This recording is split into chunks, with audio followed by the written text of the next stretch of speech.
Nah, Sayyidina Abu Bakar ini didatengin orang, diomel-omelin dia, memang kamu begini-begini. Sayyidina Abu Bakar cuma senyum, gitu kan? Senyum, manis banget senyumnya. Nah, kemudian Kanjeng Nabi bilang apa? Top, wah gitu. Datang lagi orang, diomelin lagi, senyum lagi. Kanjeng Nabi masih senyum juga. Yang ketiga, datang orang marah-marah lagi. Sayyidina Abu Bakar As-Siddiq ini teman-teman terpancing marah. Kemudian beliau melihat Kanjeng Nabi. Kemana Kanjeng Nabi? Kanjeng Nabi pergi, dikejar sama Sayyidina Abu Bakar. Ya Rasulullah, tunggu. Kenapa kau pergi? Rasulullah mungkin ngambek gitu kan, mau ngambek. Kamu diajarin nggak hati sih? Mungkin begitu. Akhirnya Sayyidina Abu Bakar tanya, kenapa kau pergi ya Rasulullah? Gini loh Abu Bakar. Saya dari kampung, dari Lampung. Saat study tour ke Jakarta, kan lewat gedung bertingkat. Saya hanya dalam hati ya Allah, saya pengen kerja di gedung bertingkat. Oh.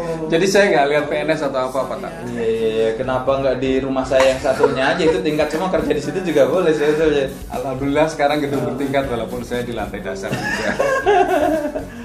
Oh gitu, awal mulanya dari situ. Oke, terus bisa ke instansi pusat ini, dan teman-teman Pak Bali ini ada di bagian humas. Ya, dulunya di humas saya. Pak Bali humas itu kan Susah Pak, bagaimana menghadapi orang yang datang pulang dengan senang, datang marah pulang senang, betul, datang betul. sedih pulang tertawa. Ilmu komunikasinya harus matang gitu ya. Betul. Masalahnya tidak bisa diakomodir semua, bahwa kebijakan publik itu tidak bisa menyenangkan semua orang. Dan juga terkait dengan aturan-aturan yang berlaku gitu kan. Yang kedua juga nggak bisa instan gitu ya Bapak ya. Bisa. Saya bilang andaikan saya bisa mengangkat saudara jadi PNS hari ini akan saya angkat. Tapi saya kan nggak berlaku kan gitu. Maka semua harus ikut aturan. Sebentar, PNS itu ngomong-ngomong paling telat umur berapa Pak Bali? PNS itu kalau secara aturan itu umur 35 tahun. Untuk daftar? Untuk bisa daftar. Mustahil saya.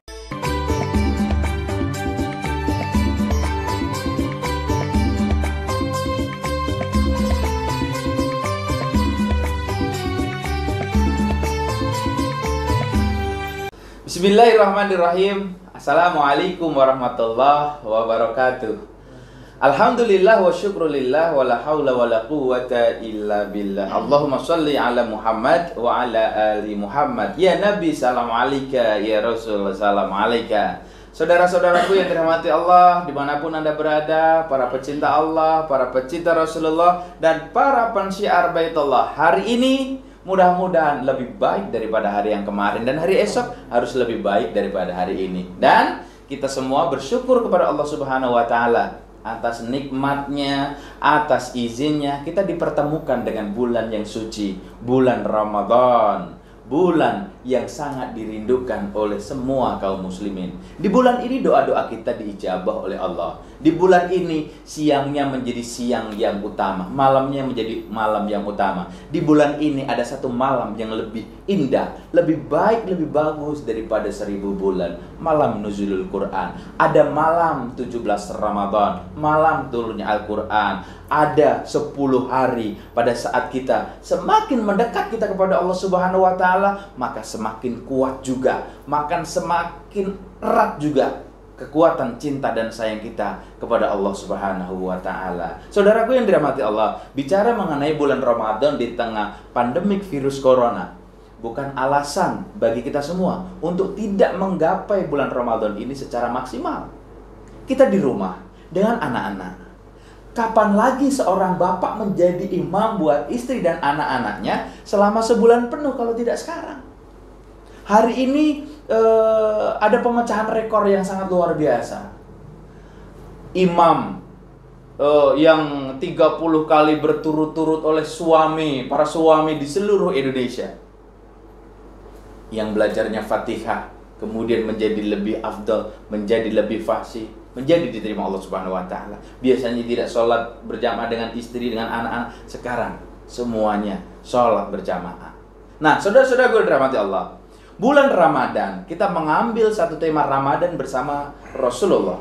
Ketika kita berbicara baginda Nabi Muhammad SAW, memang ini menjadi uswatun hasanah buat kita, saudara-saudaraku semua. Bagaimana tidak? Kalau kita puasa, kita mencontoh baginda Nabi. Baginda Nabi niat pada saat malam. Kemudian kita juga niat. Kenapa sih kita sahur? Karena kita juga mengikuti baginda Nabi Muhammad SAW sahur. Kenapa sih begitu azan kita berbuka? Karena Nabi Muhammad SAW begitu azan beliau juga berbuka. Begitu juga seterusnya. Mengapa kita harus baik sama tetangga? Karena Nabi Muhammad SAW juga baik kepada tetangga. Kenapa sih kita harus ke masjid? Karena Nabi Muhammad SAW juga ke masjid. Kenapa kita semua harus tolong menolong? Karena baginda Nabi Muhammad SAW juga tolong menolong. Teman-teman yang dirahmati Allah, baginda Nabi Muhammad SAW ini adalah orang yang sangat luar biasa. Beliau bukan pendendam. Dan besok teman-teman sekalian rahmati Allah, ketika kita semuanya sudah kumpul di padang mahsyar, pada saat itu suami lupa akan istrinya, istri lupa akan suaminya, kedua orang tua lupa dengan anak-anaknya, anak-anak lupa dengan orang tuanya, saudaranya lupa dengan saudaranya, tetangga lupa dengan tetangganya. Kenapa? Karena pada saat itu semua orang memikirkan dirinya sendiri. Air keringat semakin naik hingga sampai ke leher, sampai kepala. Yang ada hanya perasaan takut bagaimana kita mau menghadap Allah. Dan saat itu yang dicari cuma satu. Siapa? Baginda Nabi Muhammad SAW. Orang-orang ketemu dengan Nabi Adam. Nabi Adam bilang, aku nggak bisa apa-apa. Ketemu Nabi Ibrahim sama jawabannya, aku nggak bisa menolong. Ketemu Nabi Musa, ketemu Nabi Isa, Nabi Nuh, jawabannya sama, aku tidak bisa membantu kalian. Carilah saudaraku yang bernama Muhammad Rasulullah SAW. Akhirnya beliau dengan kekuatannya, beliau dengan syafaatnya, beliau bisa membantu kita untuk menghadap kepada Allah Subhanahu wa taala. Ya Nabi Assalamualaikum, ya Rasul Assalamualaikum. Innallaha wa malaikatahu yusholluna 'alan nabi ya ayyuhalladzina amanu shallu alaihi wasallimu taslima. Tumbuhan bersolawat, matahari bersolawat, bahkan Allah pun bersolawat. Allah pun bersolawat, always, selalu. Bagaimana dengan kita? Maka di bulan Ramadan ini, mari kita pertebal, kita permanis, kita berikan kadar yang lebih berat lagi kecintaan kita kepada baginda Nabi Muhammad SAW. Saudaraku yang dirahmati Allah, para pemirsa dimanapun Anda berada, para pecinta Ramadan bersama Rasulullah, hari ini hadir seorang tamu mulia, ya, seorang tamu masih muda, energik, smart, dan juga kalau kata ibu-ibu sih ganteng, kece, keren, milenial, lengkap. Dan juga seorang umatnya baginda Nabi Muhammad SAW yang istiqomah dalam melayani umat. Kita kenalan, teman-teman pasti terpesona. Nah, kita sapa dulu, namanya Bapak Subali atau biasa dikenal dengan Pak Bali. Assalamualaikum warahmatullahi wabarakatuh, Pak Bali. Waalaikumsalam Ustadz. Alhamdulillah sehat? Alhamdulillah. Gimana kabar keluarga? Keluarga baik-baik saja. Ya. Stay at home katanya. Stay at home. Anak berapa sih Pak Bali? Alhamdulillah 4. Baru 2 Tat. Oh, baru 2. Ada rencana nambah ya, kan masih muda. Insya Allah. Insya Allah, amin, amin. 2 itu laki-laki perempuan? Yang pertama laki-laki Tat, yang kedua perempuan. Perempuan. Ikut puasa berarti sekarang. Oh, sudah gede-gede ya? Sudah. Jadi yang pertama kelas 6 SD, yang kedua kelas 2 SD. Ya, senang-senangnya itu, senang-senangnya. Ibu juga sehat ya? Alhamdulillah. Alhamdulillah. Sehat. Mesti tadi ditanya, kenapa ini pakai batik, mau sore-sore mau kemana ya, gitu ya? Kan gak ngantor Tat. Oh iya, kantor sudah libur ya? Iya. Sudah berapa bulan Jakarta ya? Saya di rumah itu sudah sebulan lebih. Masya Allah. Dari Februari apa Maret ya, lupa sih. Saking lamanya. Dan akan berakhir sampai tanggal 28 Mei. Mungkin karena dalam yang tidak dapat ditentukan Tat, kalau di kami itu di pemerintahan itu. Dari sisi pandang Pak Bali, enak nggak sih? Apa lebih enak di rumah atau kerja kantor sih? Kalau saya, karena ya bukan milenial Tat sebutnya, tentu kalau bicara aplikasi terus pusing juga. Saya memilih, sebenarnya kalau memilih tetap di kantor dulu kalau ya seusia saya mungkin. Iya, interaksi dengan teman itu refreshing juga. Kalau di rumah pusing ya, yang dilihat Pak RT, Pak RW gitu-gitu terus ya. Itu mulu, Masya Allah. Jadi memang terasa ya sekarang ya, Pak Bali ya. Ramadan gimana? Kalau Ramadan saat ini ya tetap di rumah ya? tetap di rumah, cuma sesekali paling ngambil berkas ke kantor. Oh, masih ke kantor? Ya, masih. Nggak ditutup jalan?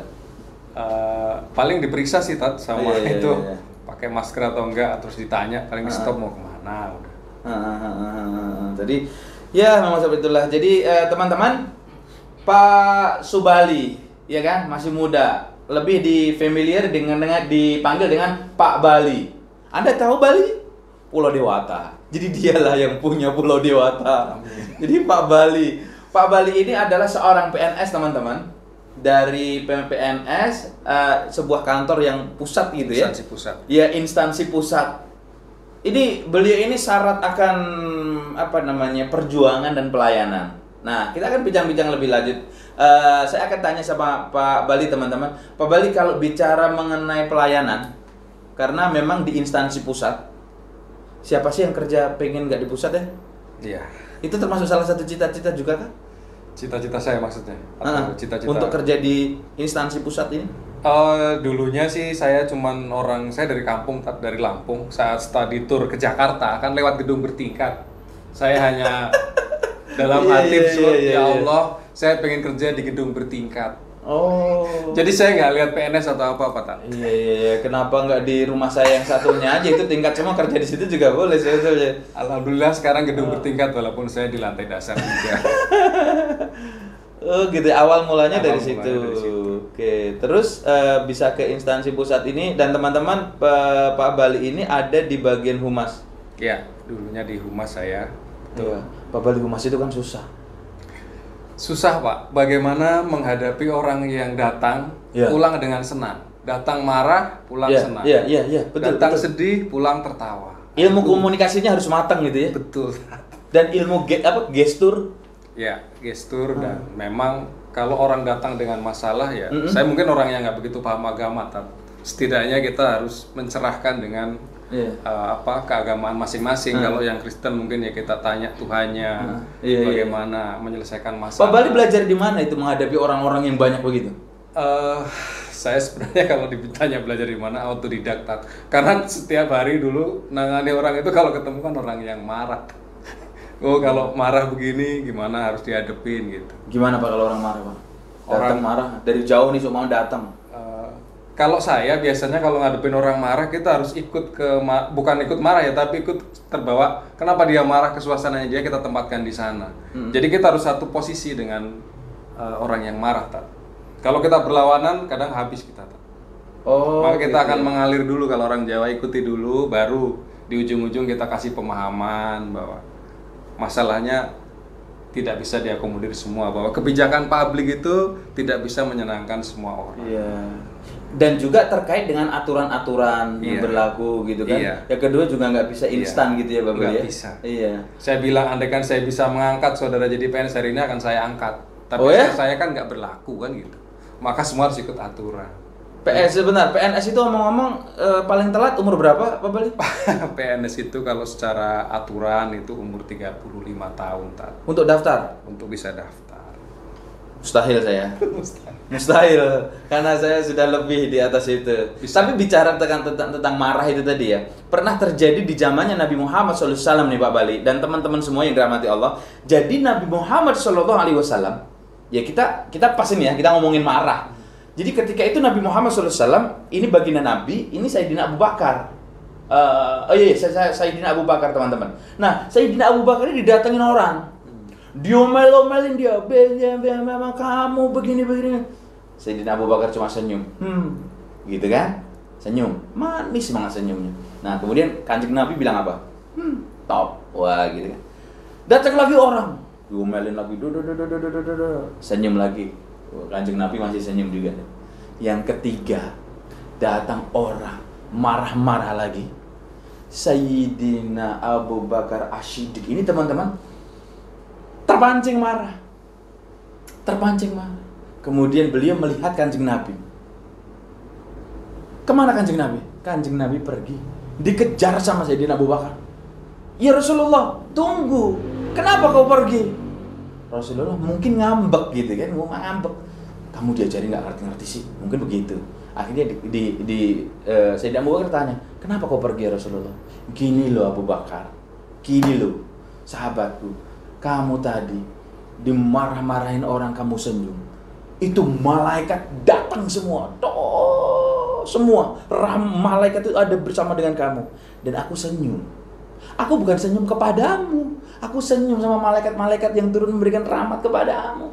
Begitu yang kedua kamu dimarahin, semakin banyak malaikatnya datang. Makin banyak aku senyum lagi. Begitu kamu kepanik ketiga kalinya kamu marah, itu malaikatnya lah yang ada hanya setan semua. Lebih banyak dari yang jumlah-jumlah yang datang tadi. Makanya aku pergi. Aku tidak ingin melihat setan. Oh, jadi teman-teman tahu kan ya kesimpulannya? Jadi amarah itu ya kita memang dikelilingi oleh setan. Makanya belajar bagaimana melayani sama Pak Subali. Pak Wali. Terus pada saat ketika orang itu datang dengan marah, kemudian dia pulang dengan senyuman, apa yang dirasakan Pak Bali? Saat dia tersenyum, tentu bahagia itu pun menular kepada saya bahwa saya sudah membuat orang bahagia, maka saya pun ikut senang gitu. Jadi aura senangnya itu juga ke bawah, aura pergaulan juga enak kan kalau kita.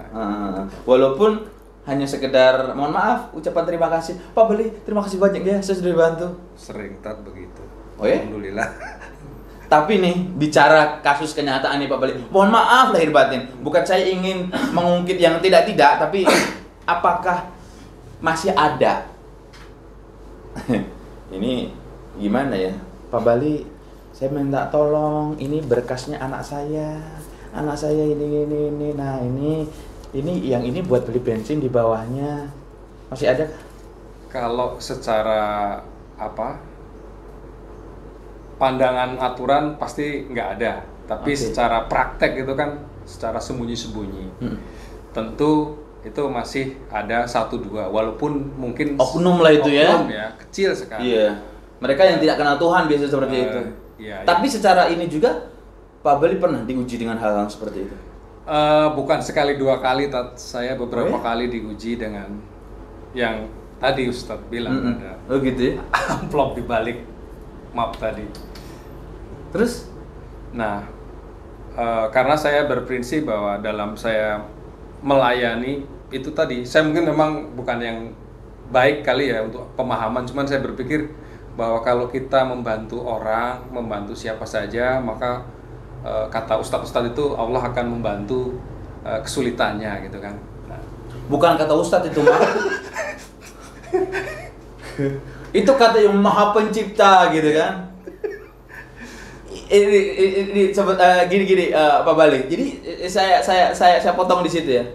Jadi Allah pernah katakan sama Nabi Musa, "Hai Musa, pertolonganku tidak akan pernah sampai kepadamu apabila kamu tidak pernah menolong orang lain. Bantuanku tidak akan pernah sampai kepadamu apabila kamu tidak pernah membantu orang lain.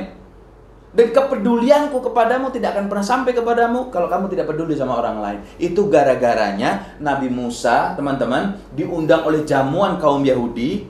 Tuhannya diundang. Nah, Allah itu bilang sama Nabi Musa, "Musa, katakan sama pengikutmu, aku datang." Nah, Allah itu datangnya itu menyamar menjadi seorang kakek yang habis dari safar jauh, perjalanan jauh, diusir sama Nabi Musa, nggak dikasih makan. Padahal itu Allah, betapa nyeselnya Nabi Musa, kemudian turun itu tadi, Pak Bali. Jadi betul, Pak Bali nih menolong orang. Nanti Pak Bali akan ditolong orang. Bahkan tidak hanya itu loh. Mungkin Pak Bali udah pernah merasakan yang berbuat baik Pak Bali, yang dibantu anaknya sama istrinya. Betul, seperti itu. Pernah? Sering kayak gitu. Bisa satu diceritakan kapan terjadinya? Ini yang mana Yang ya boleh, ya bantuan balik kepada Pak Bali atau bantuan kemudian balik kepada orang kok begitu istri kok tiba-tiba dapat urusannya jadi ringan, jadi apa? Ya, jadi yang saya kan suami nggak bisa melindungi istri setiap saat ya. Istri saya tuh kerja. Nah, tapi kan kadang saya juga ternyuh karena ada satu kejadian, kalau saya ternyuh atau terharu mungkin bahasanya ya. Jadi istri saya itu dulu di Jakarta kerjanya, lewat di Junction Nah, di situ udah malam. Junction Cibubur Junction, itu daerah sana. Cibubur. Pulang sudah malam, di situ sambil nunggu angkutan umum sudah nggak ada. Nah, dia cerita dia cerita sambil nangis itu sepulang di apa dijambret, bukan dirampok ya. Uangnya itu diambil semua, Tat. Alhamdulillah jambretnya yang ambil uang, namanya perempuan kan takut, Tat. Nah, tiba-tiba setelah selesai itu ada ojek online ya sekarang itu menghampiri dan dia mengantarkan istri saya walaupun hanya sampai ke tempat yang aman untuk bisa nebul saya, menolong bahwa untuk di situ. Nah, saya berpikir mungkin ini adalah yang diturunkan Allah, balasan ya kalau kita sering meringankan kesulitan orang, maka bukan saya sendiri, mungkin di istri saya gitu loh. Jadi saya sempat subhanallah, ini mungkin balasan dari kebaikan. Dan itu balasan cash. Iya, mungkin. Iya gitu. Kadang ini Pak, harusnya mungkin Allah kasih sakit, tapi karena kejujuran kita, pelayanan kita bagus sama orang, anak kita sehat semua. Alhamdulillah, anak-anak saya kalau sakit itu paling pilek, Tat, sehari 2 hari udah ketemu dokter, kadang pulang udah sembuh. Makanya luar biasa. Dan pernah nggak Pak Bali sampai dipaksa oleh orang, disamperin ke rumah untuk bisa meloloskan 1 atau 2 poin atau gimana gitu? Kalau dipaksa secara tekanan sih memang nggak bisa neken saya, Tat. Karena gitu ya? Tapi kalau orang yang minta tolong, sudahlah, ini kan saya kan kebetulan kadang petugas pengawas ujian seleksi calon pegawai negeri, Tat. Di timnya saya adalah tim yang bisa ini. Sebentar, itu perlu diulangi tadi. Panitia seleksi calon pegawai negeri sipil. Ini yang nonton langsung ini biar dia nyatet nomornya beliau, ntar pada WA ke saya, Pak Ustadz nomornya berapa gitu. Gak apa-apa, gak masalah. Oke, terus. Nah, gitu.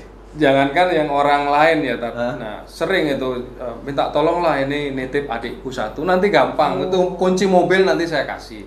Ini bener, Tat, nggak bohong, udah disiapin kunci mobil 1.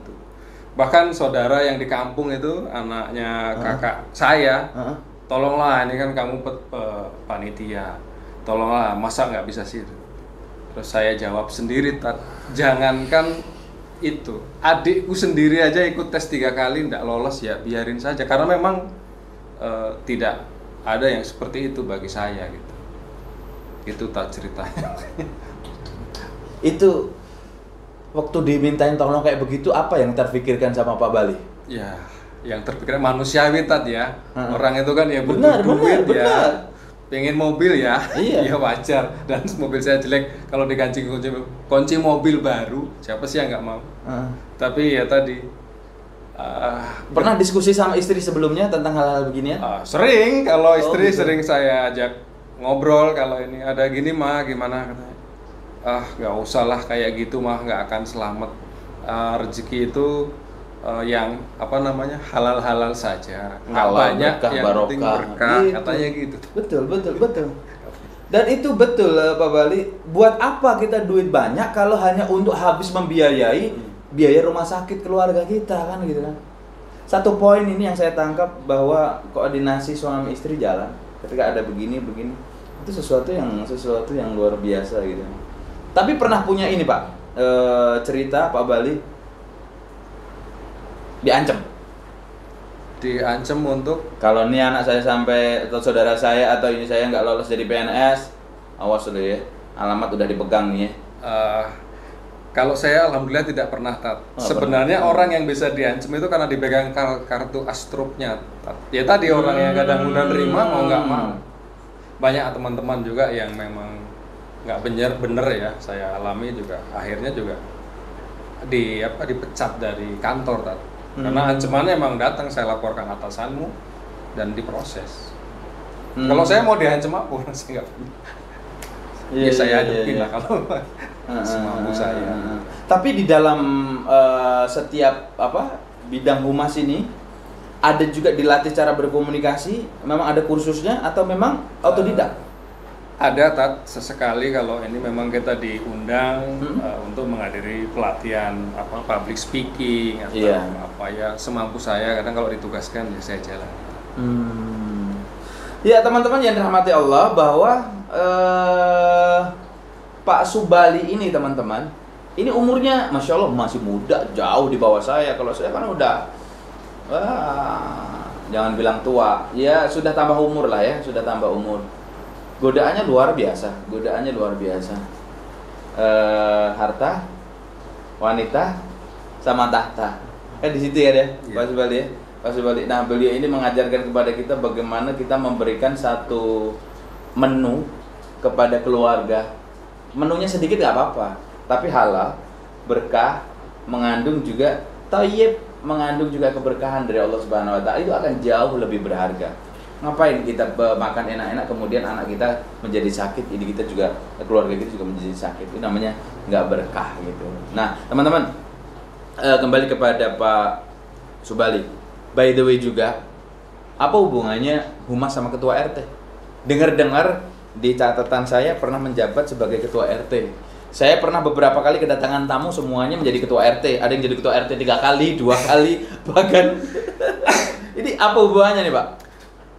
Sebenarnya kalau hubungan ya antara humas dan ketua RT ya nggak ada Nggak ada ya? Cuman karena di lingkungan kadang nih biasanya kalau dia yang PNS, saya berpikir seorang PNS itu jelek-jelek seperti apa akhlaknya, sikapnya itu harus bisa menjadi contoh untuk lingkungan. Nah, awalnya seperti itu paling enggak iurannya tertib kan gitu, tertib aturan. Kalau PNS sampai nggak begitu ya ini dari situ kalau rapat ngasih saran ya yang baik kan gitu. Nah dari situ mungkin masyarakat percaya ya kalau saya untuk sebenarnya nggak ada hubungan antara humas. Ini Nabi Muhammad SAW beliau itu melayani.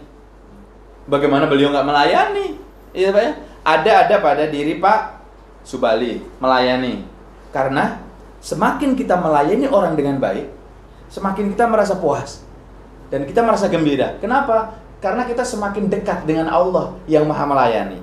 Kemudian ini melayani. Kemudian leadershipnya Rasulullah juga leadership teman-teman. Nah beliau ini Pak Bali ini leadershipnya di mana? Keluarganya juga, RT-nya juga. Nah bahkan dengar-dengar calonkan RW ya? Enggak? Enggak. Oh belum ya? Isu itu ya? Isu. Kalau seandainya ada gitu gimana? Nanti gitu ya? Nantilah tetap gitu kan katanya tidak ada yang terjadi tanpa kehendaknya. Betul. Bisa. Dan yang ketiga, beliau punya prinsip khairun nas anfa'ahum linas. Apa itu? Orang yang bermanfaat adalah orang yang paling bermanfaat adalah orang yang paling dibutuhkan oleh masyarakat, orang yang paling bermanfaat buat orang lain. Nah ini ada pada diri beliau. Beliau cobaannya luar biasa. Manusiawi Pak Bali. Saya juga butuh mobil, saya juga butuh duit. Kadang kalau ini nih di atas nih kok tipis, ternyata dalamnya cek. Kita kan nggak bisa ini kan. Iman sama ini perang loh Pak. Pak Bali sudah mengalami ini mungkin lebih dari 10 kali kali ya? Mungkin puluhan tapi. Nah sekarang kalau kasus begini, saya tahu mejanya Pak Subali. Saya datang ke kantor, saya nih pengen jadi PNS. Saya sudah punya tahu namanya Pak Bali dan mejanya ada di mana. Saya nggak pakai ngomong. Saya juga punya WA. Saya nggak WA. Nanti aja setelah saya taruh, saya baru WA. Saya taruh nih berkas. Bawahnya, Pak, saya nitip berkas ya. Ucapan terima kasih saya ada di meja. Terima kasih banyak ya Pak ya.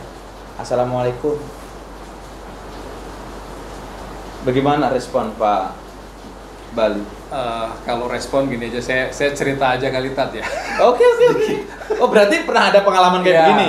Itu pernah Tat. Jadi saya pernah melayani seorang katakan pejabat dari sebuah daerah yang memang urusannya itu ke meja saya terkait dengan pekerjaan saya.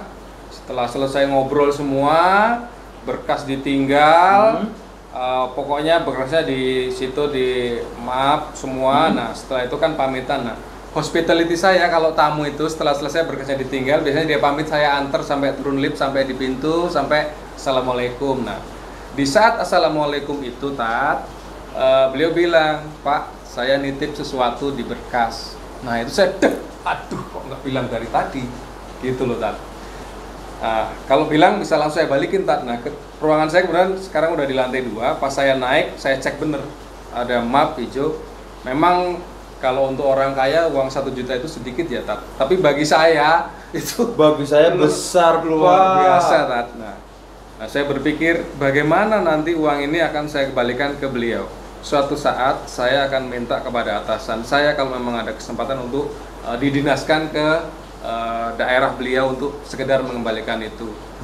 Nah, saya niatkan itu saya simpan saja sama dengan berkas mapnya pun sama, amplopnya pun masih sama di situ utuh di meja saya. Nah, tapi kebetulan kayaknya memang Allah nggak ridho saya memakan uang itu kali, Tat, ya. Beberapa bulan lah setelah itu pergi, datang stafnya, pejabat tadi, saya kan masih ingat dari daerah mana, nah nemui saya untuk menanyakan proses urusan tadi. Saya bilang, ya urusannya sudah saya selesaikan dan kita bicara baik-baik, ngobrol lah sana sini silaturahmi. Setelah dia mau pamit pulang, saya cegat, saya tahan dulu. Maaf Bu, saya nitip untuk salah seorang pimpinan di sana Bapak itu. Oh iya Pak, tapi isinya apa ya? Nih cerita. Ya, saya nggak mau nanya ya. Saya nggak mau jawab katanya. Saya nggak mau jawab kata saya. Wah, tapi kayaknya saya tahu isinya apa ini katanya. Nah, udahlah Bu, tolong sampaikan aja ke beliau saya gitu kan. Wah, dia bilang, waduh saya jadi merinding Pak Subali. Saya malu katanya. Ibu tahu berarti isinya? Nah, saya tahu Pak isinya. Bahkan jumlahnya saya tahu. Ya sudah, ini titip saya dalam bekerja, dalam melayani, insya Allah tanpa seperti ini akan saya layani dengan baik. Nah itu begitu, Tat. Saya makanya hati saya kadang juga gemeter sih. Iya sih saya butuh duit, cuman tidak ini. Pak Subali mungkin sadar atau nggak sadar, itulah dakwah yang tertinggi. Itulah dakwah pada tataran kenyataan. Kalau dakwah cuma ngomong, "Hoi, kita harus begini, begini dan begitu. Kalau nggak begini, kita harus begitu." Omdo. Ini perjuangan Pak Bali, teman-teman. Ini berat. Kenapa berat? Iya loh, langsung pada kenyataan kok. Itu loh, langsung dengan kenyataan yang seperti itu. Ini berat, teman-teman. Apalagi di saat kondisi keluarga, kondisi keuangan lagi butuh. Gitu kan? Lagi butuh. Sama dengan baginda Nabi Muhammad SAW. Ramadan bersama Rasulullah di sini mengisahkan, terinspirasi dari Pak Bali tadi, beliau sampaikan, nih, duit kok nggak mau. Nabi cuma disuruh berhenti, nggak usah lu ngomong Islam lagi, nggak usah ngomong nyebarin agama. Mau minta wanita yang mana? Mau minta harta berapa? Mau jadi posisi apa? Dikasih sama orang Quraisy. Tapi Nabi jawab, jika seandainya matahari diletakkan di tangan kananku dan rembulan di tangan kiriku, aku tidak akan pernah hentikan dakwah ini atau aku mati karenanya. Itu. Ini penerapannya insya Allah ada di beliau tadi. Ini kalau sama kita nih teman-teman, yang lagi butuh duit, yang lagi saat COVID begini kita butuh ya. Beliau bilang 1 juta sedikit, banyak kita ya. 1 juta kita banyak.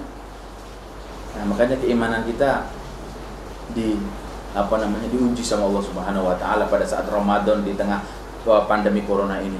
Dan Pak Subali, saya apresiasi banget karena jujur Pak Bali itu wallah saya nggak mudah kayak begitu itu, nggak mudah. Makanya ibu itu tadi merinding. Kenapa? Memang itu sesuatu yang tidak mudah. Ini pesan yang sangat luar biasa kepada kami semua yang menyaksikan video ini. Yang jelas, ku anfusakum wa ahlikum nar. Jaga dirimu dan keluargamu dari siksa api neraka. Yang dimulai dari mana? Dari suami. Pak Bali melakukan sekali saja akan menjadi kebiasaan, gitu ya. Dan yang selanjutnya saya ingin tahu Pak Subali itu sebetulnya aslinya dari Lampung. Kalau saya lahir di Lampung. Lampung, oke. Tapi Saya Lampung. bapak saya lahir di Jogja, jadi keturunan Jogja. Orang bilang Puja Kesuma, Apa itu? putra Jawa kelahiran Sumatera. Tapi bisa bahasa Jawa ya Pak Bali? Alhamdulillah saged. Iya ya Allah. Nah terus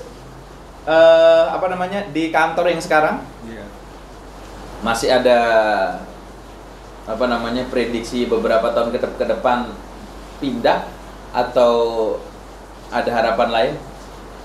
Atau Kalau memang ini sudah final? pindah ya nggak tahu Tat. Kalau Nggak tahu, dibilang final saat ini ya manusia itu kan nggak boleh berhenti berharap ya Tat. Nah. Kita seperti udah nggak punya cita-cita. Iya. Saya pengen berguna lebih banyak lagi. Mm-mm. Apa ya? Mudah-mudahan apa yang saya kerjakan ini bisa kata oh ini ya saya mungkin menjadi ibadah tadi katanya yang paling enggak membuat Gusti Allah itu bahasanya ridho. Ridho, betul. Itu aja Tat. Kalau Allah udah ridho, apa-apa enak, Pak. Gitu kan. Apa-apa enak, gitu kan.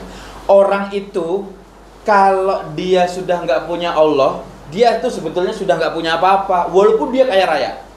Itu kan? Walaupun dia orang nggak punya dari sisi kasat mata, tapi dia punya Allah, pada sesungguhnya dia itu punya segala-galanya. Nah, mungkin itu. Terakhir, Pak Subali, harapan apa? Mumpung masih diberikan kesempatan umur sama Allah, apa yang paling ingin dilakukan terkait kehidupan dunia akhirat? Kalau ditanya harapan saya juga sebenarnya bingung ya jawabnya. Iya. Mungkin terlalu banyak harapannya ya. Manusiawi. Sama sih yang standar kalau bahasa saya sebenarnya kebutuhan primer sekunder itu alhamdulillah mungkin nggak berlebih lah tapi cukup. Nah mungkin tinggal yang mendekatkan diri mungkin seperti yang lain juga sama sih kita pengen naik haji ya paling. Amin ya rabbal alamin. Nanti hajinya haji plus bareng saya di Armina Reka Perdana antara Anda dan Baitullah. Ini sponsor kita urusan umroh dan haji antara Anda dan Baitullah. Nanti kalau umrohnya bareng ini, hajinya bareng saya, insya Allah kita ketemu. Pak Subali, mudah-mudahan bener-bener bisa haji. Amin ya. Bener-bener bisa haji. Allah mudahkan untuk bisa naik haji bersama istri tentunya ya. Amin. Bersama keluarga dan pekerjaannya lancar. Amin. Dijauhkan fitnah dunia, fitnah akhirat. Allah muliakan Pak Subali beserta keluarganya dunia akhirat juga. Allah jaga dari segala sesuatu yang ingin menghancurkan. Allah jaga dari fitnah. Anak-anaknya tumbuh menjadi anak-anak yang salihah. Anak-anak yang bisa membawa orang tuanya menuju surga. Dan Pak Subali beserta keluarga selalu dinaungi, dicahayai, diberikan penerangan dengan sinarnya Al-Quran. Rumahnya penuh dengan cahaya Al-Quran. Kendaraannya yang setiap hari dipakai untuk kerja, dipakai untuk melayani orang, dipakai untuk membantu orang lain, semuanya itu tercatat sebagai tasbih Pak Subali beserta keluarganya untuk Allah Subhanahu wa Ta'ala. Dan nanti jika seandainya Allah ingin panggil Pak Subali beserta keluarganya, mereka semua dipanggil dalam keadaan husnul khotimah.